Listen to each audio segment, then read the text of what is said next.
The hour. Live from our studio in Georgetown. Kaieteur Radio, 99.1 FM.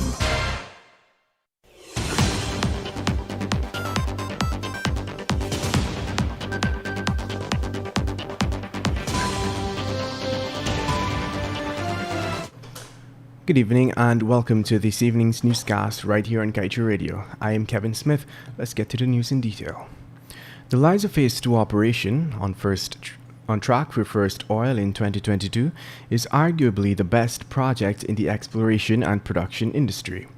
So said Executive Vice President and Chief Financial Officer at Hess Corporation, John Riley. Riley pointed to the Liza Phase 2 project as a bright light in its future, in spite of how the industry has tanked due to the fallout from COVID-19. Riley regards the Liza Phase 2 operation at a total estimated development cost of $6.6 billion as arguably the best due to the world-class break-even price of $25 per barrel. The break-even price in economics is the price at which the production and sale of a commodity would not return a profit or a loss. Oil companies utilize this, among other indicators, to determine whether an operation would be economically feasible. In other news, family members have identified the burnt remains of a couple found in their gutted Eccles East Bank Demerara home on Tuesday as owners of businesses in Diamond Housing Scheme. The charred bodies were identified to be that of 34-year-old Leroy King and 35-year-old Cindy Moses. According to their relatives, King owned a barber shop while his spouse, Moses, owned a stationery shop in the Diamond community. Reports have also surfaced detailing that the couple was seen arguing minutes prior to the fire. The tragedy, which has left family members of both victims dumbfounded, has also left King's 3 young kids orphaned. Meanwhile, even in light of efforts to ramp up border security, monitoring all border crossings still poses a great challenge to the government.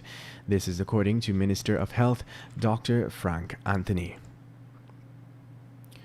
The minister said that given Guyana's landmass and the significant number of widespread border crossings, it is difficult for the authorities to properly protect each one. And moving on, in what is being labeled as a freak accident, a car yesterday struck down a pedal cyclist and then caught fire, slamming into 2 parked trucks along the Montrose Public Road, East Coast, Demerara. The injured pedal cyclist was identified as 66-year-old Diokumar Parbo of Success Housing Scheme, while the driver of the car is 36-year-old Imran Khan of Good Hope. The pedal cyclist was flung some distance away, while the driver then lost control of his vehicle and crashed into 2 trucks parked at the side of the road. The vehicle caught fire. And now let's tell you that His Excellency Dr. Mohammed Irfan Ali swore in Dr. Ashni Singh as a senior minister with responsibilities for finance under the office of the President. Dr. Singh took his oath in the presence of cabinet ministers and other government officials at his ceremony at the office of the President.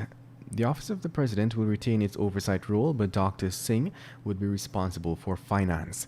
The head of state said Dr. Singh will be part of the team to oversee the transformative agenda of government, which includes projects, programs, and policies to stimulate growth, expand the country's economic base, and strengthen existing sectors.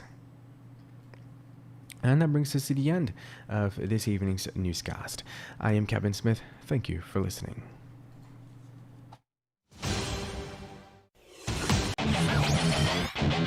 Want value for your advertising dollar? Then place your ads on Kaieteur Radio's newscasts. Streamed live on 6 different mediums, reaching hundreds of thousands.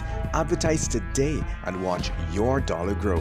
Call us on 225-8465 or 226-8210 today.